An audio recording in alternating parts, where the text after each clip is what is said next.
kapatid ko na nagda-drug siya.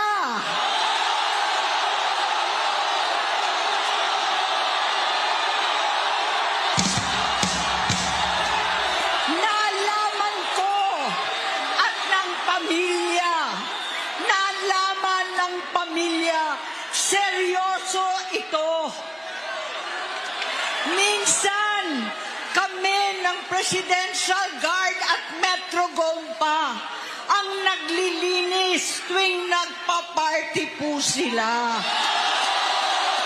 Lahat ng mga nakasama nila sa mga parties nila nagsasabi na gumagamit sila ng droga.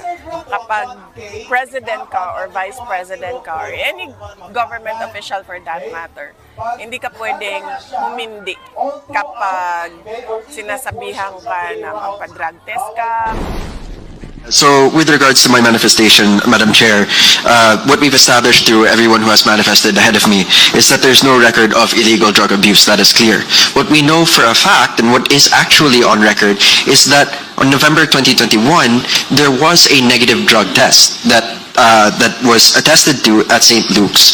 And further, on May 2024, there was actually a Senate hearing in which one drug analyst, Jeresa Reyes, and laboratory head Dr. Cecilia Lim confirmed that the president tested negative specifically for cocaine. So while there is no existing record of any drug abuse, the president has on 2 occasions proven that he is not a drug user. I submit that to the record so that we can make a objective decision on the substance of the second ground.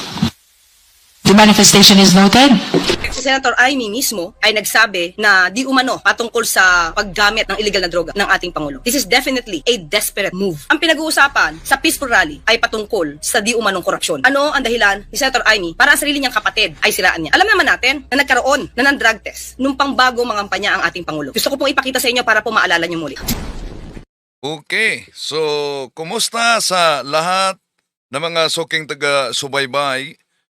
May hamon si VP Sara Duterte. Kung maaari umano, magpa-drug test na lang si Pangulong Bongbong Marcos. Pero naalala nyo ba, noong sinabi ni dating Pangulong Rodrigo Duterte na nagamit daw umano siya ng marijuana, may panawagan si Trillanes na magpa-drug test si dating Pangulong Rodrigo Duterte. Hindi yan sinakyan ng Malacanang. Kitang-kita naman umano sa katawan ng dating Pangulo kung adik ba. Pero kung ang batayay pahayag ni VP Sara na ang presidente dapat umano magpa-drug test, ba't hindi niya sinabi yan sa panahon ng kanyang tatay mismo? At balikan natin itong si Amy Marcos. Sa rally ng INC Iglesia ni Cristo, sapat na ba para sa inyo na sabihin ng Iglesia ni Cristo kay Felix Manalo, wala kaming kinalaman sa pahayag ni Amy, sa kanya lang yon? Kung para kay Amy Marcos ay isang drug addict, etong kasalukuyang Pangulo, kapatid niya si Presidente Bongbong Marcos Jr. Ang tanong dito, bakit buong lakas niya itong ikinakampanya noong eleksyon? Hindi ba't malinaw na may malaking kontradiksyon kung alam niya na gumagamit ng droga tapos in-endorse niya at kinukumpanya niya na magiging pinuno sa ating bansa? Kung totoo ang paratang, bakit niya sinusuportahan ang isang taong alam niya na may ganito palang seryosong isyo sa buhay? Hindi ba? Kung alam niya, delikado para sa ating bansa ang mamuno na ganyan. Di ba? So, kung hindi naman totoo, bakit niya ito binanggit sa rally ng INC? May itinatago ba siyang motibo o ginagamit lamang niya ito bilang sandata sa politika? ating tatalakayin ito, mga kapatid. Samahan ninyo ko.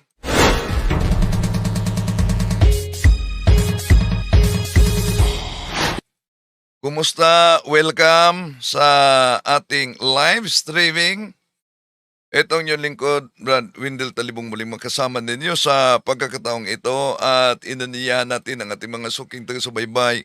Huwag kalimutang pindutin ang like sa ating live at huwag din kalimutang mag-subscribe kung bago pa lang at pindutin ang bell button para updated kayo, mag-comment at i-share ninyo. Kung saan man kayo ngayon nakabase, inaniyahan natin ang ating mga suking taga-subaybay na i-comment din kung saan kayo nakatira ngayon o nakabase sa iba't ibang bahagi sa ating bansa o sa mga OFWs sa iba't ibang bansa sa ating mundo na nagsubaybay para alam natin kung saan napaabot ang talakayang ito. Welcome sa lahat nating mga suking taga-subaybay at ating tatalakayin ito, mga kapatid. Kadalasan pag magtalakay tayo may kaugnayan sa issue sa ating lipunan. Daming mga nagkomento. Siguro nabasa ninyo. But nagtalakay kayo kaugnay sa politika. Bakit? Bawal ba na tatalakayin natin kung ang INC, kung ang kay Kibuloy o Aboard again, sila mismo ay nagtatalakay kaugnay sa mga pangyayari sa ating lipunan at sa politika? Bawal ba? Na tatalakayin natin yan? Hindi. No. Although, mga kapatid, no, makita ninyo, mabasa ninyo na pag talakay natin ang issue na may kaugnayan sa politika, kadalasan yung mga miyembro ng kulto sasabihin nila, panig talaga kayo sa mga drug lords, sa mga drug addict. Kaya kung ganon kadali kayo maghusga, ganon din kadali kayong magkamali, lalo na sa pagpili kung sino ang ilagay ninyo na mamahala sa ating pamahalaan. Yeah? So, balikan natin ang issue kaugnay ni dating Pangulong, dito tayo kay Aimee, no? Na sabi niya, Batid ko na nagda-drug siya.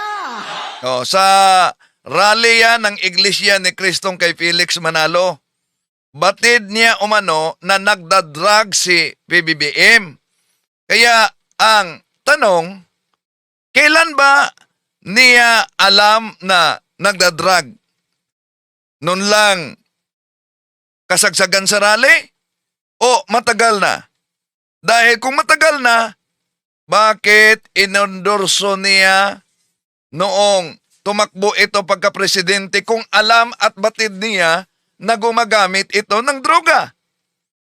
Pero, may mga nagsabi, delikado talaga itong personalidad at kaduda-duda ang kredibilidad ni Senador Aimee Marcos sa larangan sa politika. Bakit?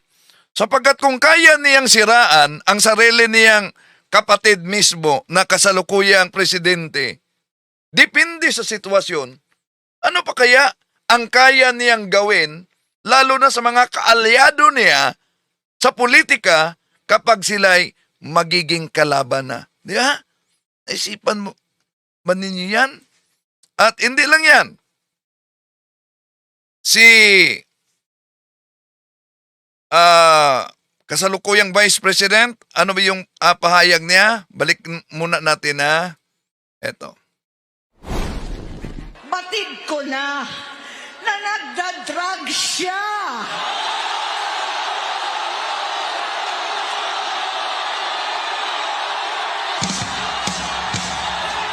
Nalaman ko at ng pamilya, nalaman ng pamilya, seryoso ito. Minsan, kami ng Presidential Guard at Metro Gompa ang naglilinis tuwing nagpa-party po sila. Lahat ng mga nakasama nila sa mga parties nila nagsasabi na gumagamit sila ng droga. Kapag president ka or vice president ka or any government official for that matter, hindi ka pwedeng humindi kapag sinasabihan ka na magpa-drug test ka. Ang tanong dito, bakit noong sa panahon ng kanyang ama na may panawagang magpa-drug test, matapos, di ba nakita ninyo kung taga-subaybay kayo, sinabi mismo ni dating Pangulong Rodrigo Duterte noon na gumagamit siya ng marijuana. Kaya umalingaw-ngaw yung panawagan, sige magpa-drug test, lalo na si Trillanes. Eh di yan kinagat ng Malacanang. Balikan muna natin yung rally. Dahil kadalasan sa palusot, lalo na sa Iglesia ni Cristo kay Felix Manalo, mga kapatid, na walang kaugnayan o mano ang Iglesia ni Cristo sa anumang sinasabi ni Senador Amy Marcos laban kay Pangulong Bongbong Marcos. So kapag ang isang pahayag ay ginawa ito sa loob ng isang event, lalo na sa rally sa Iglesia ni Cristo, rally kontra sa korupsyon, di ba? Yun ang ginawa ng INC, pero isa sa mga kinuha nila na speakers ay si Senador Amy Marcos, na grabe talaga ang banat. Hindi lang kay Pangulong Bongbong Marcos, kundi pati na sa pamilya nito na nagdadrag umano. Ang tanong, pwede bang sabihin na agad sa INC, wala kaming kinalaman diyan? Dahil ang nagpahayag diyan, ang nagsalita diyan ay si Senador Amy Marcos lamang. Pwede bang maghugas kamay sila?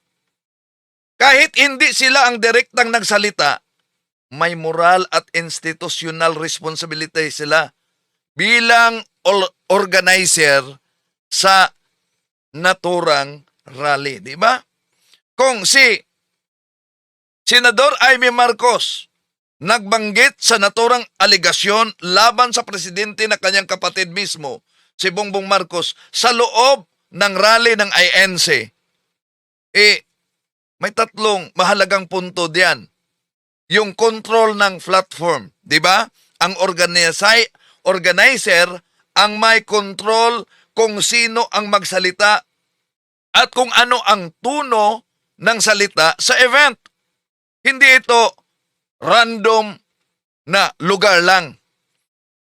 Pangalawa, yung tinatawag na implicit endorsement.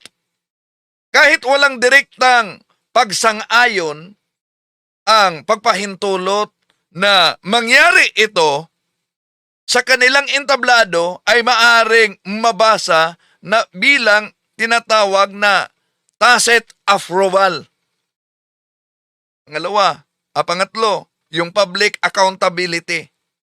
Dahil publiko ang event, may obligasyon yung organizer na klaruhin at ituwid ang maling pahayag, hindi yung umiiwas lamang. Ngayon, balikan natin si VP Sara, di ba? May hamon siya kay Pangulong Bongbong Marcos na magpa-drug test. Pero kung balikan natin noong magkatambal sila sa nakalipas na eleksyon, di ba malinaw na lumabas ang resulta na negatibo si Pangulong Bongbong Marcos sa drug test noong 2021 sa St. Luke Medical Center. At ito ang pahayag ng, sandali, hanapin natin, na nag-negative siya. So as the analyst po, yes, may lumabas po na line. So sa drug test kit po natin, meron dun yung control line at saka yung line for the drug analyte. So dun po sa resulta, may lalabas po dapat siya talaga na line as negative. Why cocaine? Yun po yung hiningi niya Hiningi ni? nung pasyente. Sinong pasyente? Si Marcos po. President Marcos. Then, Senator Marcos. Okay. So, tuloy natin mga kapatid. Nag-negative sa tinatawag na drug test sa cocaine. Yun ang sabi ng doktor mismo sa St. Luke. So, ang tanong dito, kung noon pa man ay may ganitong impormasyon, bakit ngayon lang, lalo na ni VP Sara, hinihingi ulit yung drug test? Ba't yung may panawagan noon sa panahon ng kaniyang tatay na si Tatay Digong Nenio, ba't tahimik, hindi maingay? Kaugnay sa drug test.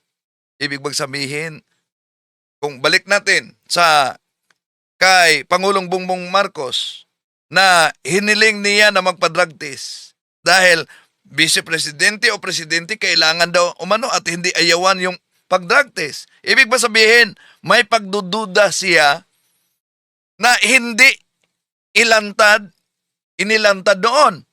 O may alam siyang hindi niya sinabi sa publiko noon.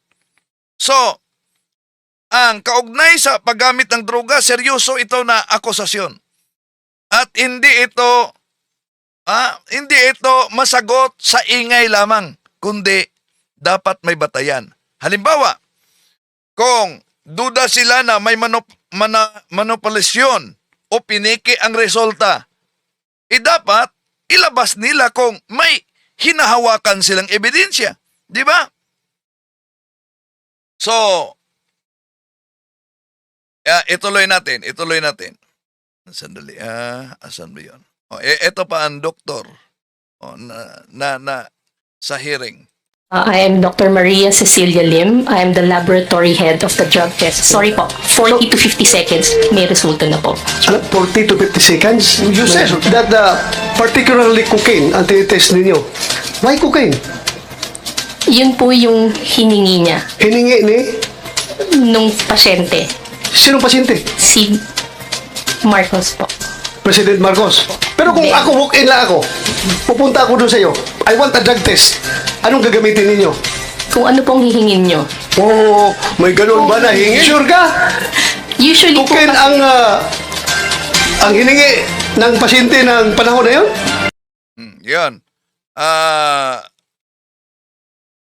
Klaro ang pahayag sa naturang doktor na ang test talaga ay kaugnay sa cocaine. Sa Senate hearing yon, no? Kung saan si Bato ang nagtanong. Ngayon, balikan muna ang panahon ni Duterte. Di ba, grabe ang banat ni Duterte sa simbahan? Simbahan Katoliko, dahil kaaliado ni Duterte, Iglesia ni Manalo, Iglesia ni Kibuloy, yan, ang mga kaaliado ni Duterte. Banat na banat sa simbahan, pero may pahayag si Duterte noon na gumagamit siya ng marijuana. Kaya, may panawagan si Trillanes na dapat magpa-drug test siya. At kung balikan natin ang pahayag ni Vice President Sara Duterte, di ba nakita niyo, sabi niya, sa usaping drug test, Vice President o President, dapat hindi daw umano ayawan ang drug test. Ang tanong, ba't hindi nagpa-drug test si Duterte noong nanawagang magpa-drug test ito dahil sinabing gumamit siya ng marijuana? Balikan muna natin. Ito'y may kaugnayan. Una, yung banat niya sa simbahang Katoliko. Pangalawa, yung pagsabi niyang gumagamit siya ng marijuana kaya si Trillanes mismo nagsabi, dapat magpa-drug test siya. Ano ang sagot ni Panilo? Mahalin ang inyong mga kaaway. Yan ang sagot ni Caloocan Bishop Pablo Virgilio David sa bagong tirada ni Pangulong Duterte laban sa mga obispo at sa simbahang Katolika. Ayon kay Bishop David, humarap na raw sa maraming pag-uusig ang mga taong simbahan sa nakaraang 2,000 taon. At tumutugon daw sila sa paraang turo ni Jesus. Si Senador Antonio Trillanes naman, hinamon ng Pangulo na magpa-drug test kasunod ng kanyang marijuana joke. Yan. Ito na. Pero hindi raw papatulan ng palasyo ang hamon ng senador. Di papatulan ng palasyo ang hamon. Ito'y taliwas sabi ni Vice President Sara Duterte na kung ikaw ay presidente o vice president, pagkatapos hinamon ka na magpa-drug test, dapat umano hindi ayawan yung hamon. Ba't hindi nila pinatulan ito? Hindi kailangan talaga naman. Look at this person, this president. Malakas. Sinasabi niya naman sa atin kung anong diferensya niya. Ayan.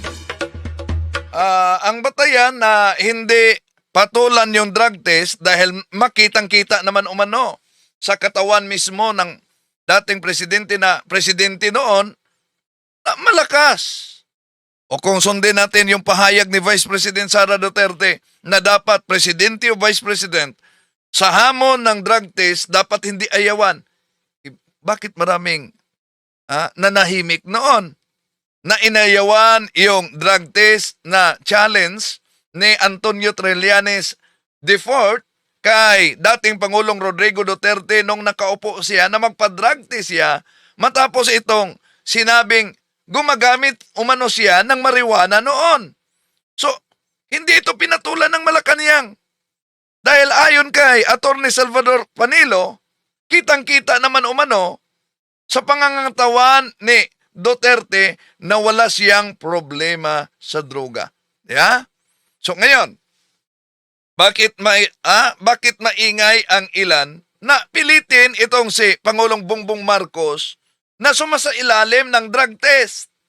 Kung noon ay sapat na ang obserbasyon sa pamamagitan ng pangangatawan lang, bakit ngayon ay kailangang dapat patunayan sa pamamagitan ng drug test? Kung prinsipyo ang pag-uusapan, dapat pare-pareho ang pamantayan. Hindi yung pabago-bago, depende kung sino ang target. Kung hindi, kailanman noon kailangan, bakit kailangan na ngayon? Kung kailangan ngayon, bakit hindi pwede noon? Di ba? So, yung doktor mismo ng St. Luke nagpahayag na negative. Yun ang sinabi ng doktor ng St. Luke. Balikan natin yung pahayag niya. Ito. I am Dr. Maria Cecilia Lim. I am the laboratory head of the drug test. Sorry po, 40 to 50 seconds, may resulta na po. 40 to 50 seconds? You said that particularly cocaine ang tinitest ninyo. Why cocaine? Yun po yung hiningi niya Hiningi ni?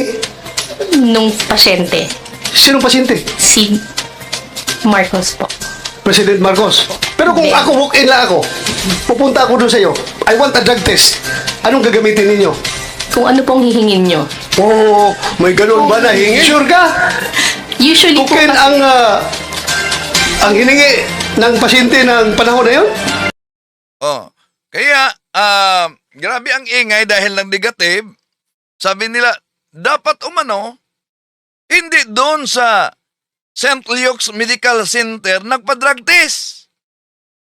Yung sinabi nilang hindi dapat sa St. Luke Medical Center nagpa-drug test, hindi agad yun indikasyon na may naganap na anomalya o pineke. Kung may alam sila, lalo na ang kampo ni Vice President Sara Duterte na pineke, edi ilabas nila ang ebidensya. Yun kadali, di ba? Kumpara sa kanila pineke. Alam naman natin, yung St. Luke mismo Medical Center, mga kapatid, ay kilalang pribadong ospital ito sa ating bansa.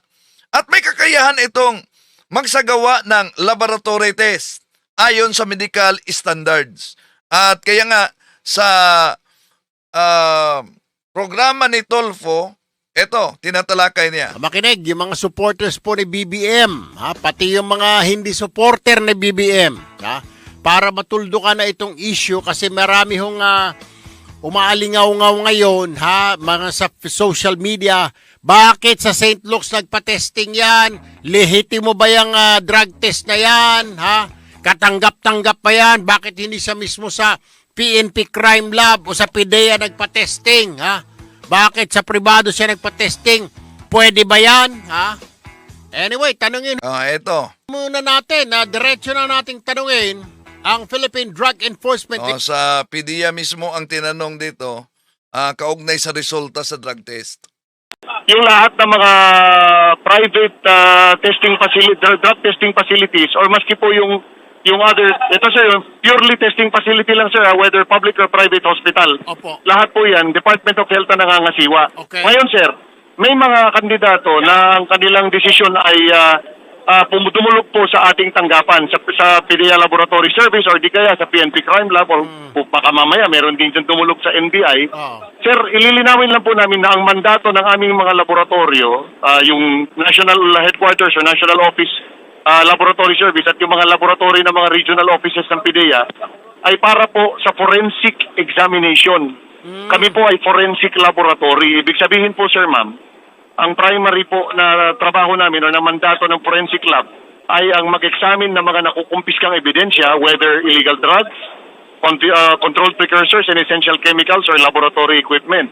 At ang pag-drug test po sa mga arestadong suspects na lumabag sa RA 9165. Ngayon, tanong po nila, bakit natin pinaunlakan ang request? Sabi nga po ng aming Director General, we will accommodate requests. On a request basis, pag na-approve po yan ni DG, pwede rin naman po sa amin. Kasi ISO 9001:2015 certified po ang aming laboratories sa national office saka sa region. Okay. So siguro, yung iba po, mas kampante sila na doon sa amin magpa-drug test. Pero kung sa kagaya ho nito, sige, dito na tayo kay BBM kasi ito po yung ina-attacking binabatikos. Legit ba yon yung kanyang ginawa? Nagpa-testing siya sa St. Luke's at dinala yung resulta dyan sa inyo sa PDEA? Well, yun na nga sir. Napaliwanag din po natin yan sa ilang mga media na nagtanong sa atin sir. Of course, hindi ko nakita actual na dokumento, ngunit litrato lang po. Kaya ang pinagbabasihan ko po ng aking sagot doon ay yung larawan lamang po ng kanyang drug test. Ang nakalagay po sir sa heading ay Department of Health. Opo. Ibig sabihin, ito on the presumption na yung pinuntahan po nilang pasilidad ay DOH accredited, which is consistent with the requirement of law. Na DOH accredited facility or drug test administered by DOH accredited facilities are considered valid. Kasi sir, decision yan ng tao. In fact sir, dati po sa ilalim ng RA 9165, kasama sa requirement ng mga kandidato bago mag-file ng Certificate of Candidacy ay magpa-drug test po. Pero yan po, it was ruled unconstitutional by the Supreme Court sometime in 2008 or 2009 kung magunita po natin ang tama. So, nawala na po yung requirement na yon. Pero dahil nga po nanawagan din ng ating Director General, maano ba naman na magpa-drug test ang mga kandidato nang mapatunayan nila sila'y malinis. So, I think yun po, doon po nagsimula yung sunod-sunod na may mga dumudulog po sa amin or sa other testing facilities. Okay, yan. Kaya, kung duda sila na may manipulasyon o pagpiki sa resulta, ang burden of proof nasa mismong nagduda. Kung nanawagan si Vice President Sara Duterte na kailangang magpa-drug test si Pangulong Bongbong Marcos, ibig sabihin, duda sila sa naturang resulta. May kakayahan sila magkuha ng ebidensya para ipakita at ilabas kung totoo ba talagang piniki yung resulta na yan. At sa kasalukuyan, naalala niyo, noong binasa ni Ramil Madriaga ang affidavit na si Mayor Basti tinatawag nitong tinatawag na bakla umano ni dating Pangulong Rodrigo Duterte. Abay, galit na galit si Mayor Basti. Sabi ni Mayor Basti, bakla ako? So, naghahamon ng suntukan na naman. Kahit paon naman, napagtutulungan siya ni Madriaga, ni General Torre, at sinabi niyang, pati na si Bangag. So, ang tinutukoy niya ay si Pangulong Bongbong Marcos. Pero ang tanong, tinanggap ni Madriaga ang hamon. Punta umano siya sa kulungan, doon sila magsuntukan. Ang tanong, tulad ba sa nangyari kay General Torre? Magpakita kaya si Mayor Baste? O hindi? Tinanggap ni Madriaga Kaya kung hindi naman siya magpakita, nako, sayang ang tato. Di ba? Oh. So ngayon, maraming mga nagsasabing bangag talaga si Pangulong Bongbong Marcos umano. Ulit-ulit na sa mga komento. Bangag, bangag, bangag. At yun talaga ang pabor kayo sa bangag. O sige, ipalagay natin totoo yung paratang ninyo na bangag. Tanong lang, sino ba ang nagluklok sa kanya sa pwesto? Hindi ba? Noong halalan, marami sa inyong bumoto sa kanya. So kung gayon, kung may mali man, hindi ba may bahagi kayo sa pag-upo niya mismo na tinatawag ninyong bangag? Balikan natin. Noong panahon ni dating Pangulong Rodrigo Duterte na hinamon siyang magpa-drug test matapos niyang inamin na gumagamit siya ng marijuana. Hindi kayo ganoon kaingay noon. Bakit tilang nanahimik kayo noon? Pero ngayon, may lumalabas na opisyal na resulta mula sa St. Luke Medical Center na nagdigatibo si Pangulong Bongbong Marcos. Bigla kayong nag-ingay at nagduda na kailangan talaga magpa-drug test. Kaya, kung duda kayo, burden of proof nasa inyo. Lalo na sa kampo ni Vice President Sara Duterte, maglabas kayo ng ebidensya na may manipulasyon na nangyari sa drug test niya para tapos. So kung talagang may basihan ang inyong mga paratang, kung may konkretong ebidensya talaga na piniki yung drug test, ilabas ninyo yan para tapos. Hindi sapat yung haka-haka lamang. Hindi sapat yung hinala lamang. Yung pag-iingay lamang sa komento. Sa usaping ganito na napakaseryoso. Lalo na sa presidente. Ang dapat manaig ay ebidensya, hindi ang ingay. Maraming salamat po. I